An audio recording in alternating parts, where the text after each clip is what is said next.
नमस्कार. सतसाहेब. आपलं नाव? दिलीप शामराव कापडनीस. आपण कुठून आलात? मुक्काम पोस्ट द्याने, तालुका सटाणा, जिल्हा नाशिक. आपला व्यवसाय काय आहे? शेती. संत रामपालजी महाराजांची गुरुदीक्षा आपण कधी घेतली? 18/4/2021. संत रामपालजी महाराजांची गुरुदीक्षा घेण्याअगोदर आपण व आपला परिवार कोणती भक्ती साधना करत होतात? आमचे वडील वारकरी संप्रदायामध्ये होते आणि मी लहानपणापासून भक्ती मार्गात होतो. आणि मी गुरु केलेला होता ठाकरसिंग महाराज राधास्वामीमध्ये होतो. 25 वर्ष राधास्वामीमध्ये होतो आणि देवी देवतांची भक्ती करत होतो.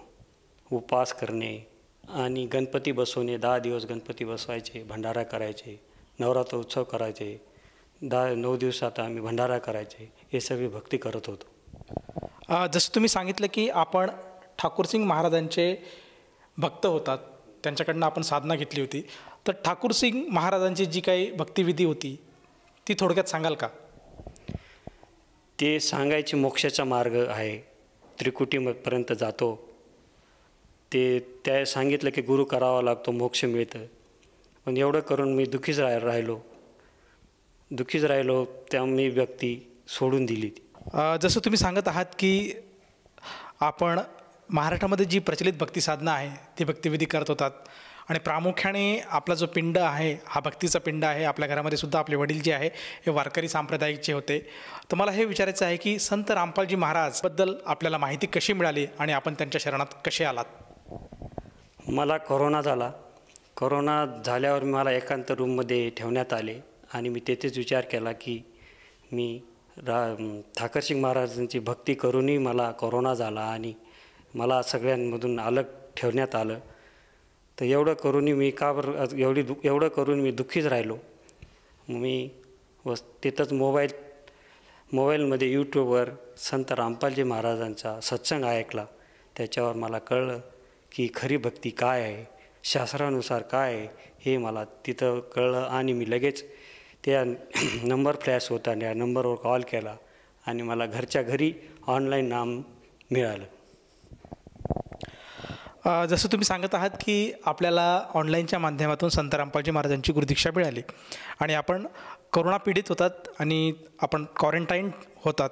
तर मला विचारायचं आहे की जेव्हा आपण कोरोनाग्रस्त झाला होतात तर त्यावेळेस जेव्हा आपण संत रामपालजी महाराजांच्या शरणात पण आला होतात तर त्यानंतर आपल्याला कुठल्या प्रकारचा त्रास झाला का या कोरोनाच्या परिस्थितीत?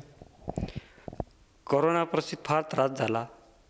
इतका त्रास की भयंकर त्रास झाला की मला चालवायचं नाही, उठून उभं राहायचं नाही. फार त्रास झाला. या त्रासामधून मुक्त व्हायचं आहे म्हणून मी संत रामपालजी महाराजांच्या शरणात गेलो. ते माझ्यावर खरंच दया केली परमात्माने आणि मला शरणमध्ये घेतलं आणि मी कोरोना काळात नामदीक्षा घेतली आणि मला लगेच फरक पडला की मंत्रजाप 1-2 मंत्रजाप केल्यावर मला शरीरात थोडी शांतता मिळाली आणि ते कोरोनातून मी मुक्त झालो आणि दवाखान्यात न जाता घरच्या घरी रिपेअर झालो मी. जसं तुम्ही सांगत आहात की संत रामपालजी महाराजांची भक्ती घेताच आपल्याला कोरोनातून मुक्तता झाली. तर मला हे विचारायचं आहे की या व्यतिरिक्तसुद्धा आपल्याला संत रामपालजी महाराजांच्या भक्तीमुळे आणखीन काही अनुभव किंवा आणखीन काही लाभ आपल्याला प्राप्त झालेत का? लाभ तर भरपूर झालेत. मोक्षाचा मार्ग मिळाला आणि मला डायबिटीस 500च्या वरती होती आणि ती डायबिटीस आत्ता डायरेक्ट कंट्रोलमध्ये आहे. सगळं खाऊन पिऊन ती कंट्रोलमध्ये आहे. आणि माझा मुलगा आजारी असताना त्याला डॉक्टरांनी सांगितले की याची डेंग्यू टेस्ट करावी लागेल, सगळे डेंग्यूचे लक्षण दिसत आहेत. तर मी संत रामपालजी महाराजांना अर्जी लावली की माझ्या मुलाला डेंग्यूपासून वाचव आणि त्याचा नील रिपोर्ट आला आणि माझा जास्ती दृढ विश्वास बसला. नामदीक्षा घेतल्यावर घरी ज्योत लावताच माझ्या घरी ज्योत लागल्यावर सगळं घर मांसाहारी होतं ते शाकाहारी झालं आणि घरात शांतता निर्माण झाली आणि मला शांतता मिळाली. या व्यतिरिक्त आपल्याला काही आर्थिक स्वरूपात संत रामपालजी महाराजांकडून काही राहत मिळाली का?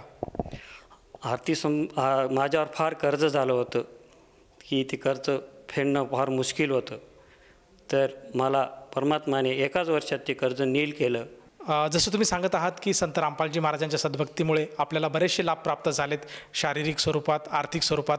तर आपल्या ह्या लाभातून, आपल्या या अनुभवातून आपल्यासारखे जे दुःखी कष्टी लोक आहेत, जे आज परमेश्वरासाठी भटकत आहेत, जे आज आपल्या टी व्ही चॅनलच्या माध्यमातून आपल्याला जुडलेले आहेत, तर अशा सर्वांना आपण आपल्या लाभातनं, आपल्या अनुभवातून काय संदेश द्याल? मी प्रार्थना करू शकतो की सगळ्यांनी गुरु करावा. गुरु हा मोक्षाचा मार्ग आहे. सगळ्यांनी गुरु करावा. मानव जन्म पुन्हा पुन्हा मिळत नाही, तर सगळ्यांनी हा गुरु करावा. मोक्षाचा मार्ग आहे. संसार तर सगळेच करतात, पण संसार करून परमार्थ करा. मी प्रार्थना करतो की संत रामपालजी महाराजांच्या शरणात या आणि आपल्या आत्म्याचे कल्याण करा. आणि सगळ्यांना सांगू इच्छितो की खरंच परमात्मा कोण आहेत हे आपल्याला कळेल. आणि आजपर्यंत आपण भटकलो आहोत, सगळेच आपण सगळ्यांनीच या मार्गात यावे अशी माझी विनंती आहे. तर सगळ्यांनी गुरु करावा. आणि सोशल मीडियावर टी व्हीवर आणि याच्यावर सत्संग येतात, ते सत्संग ऐका.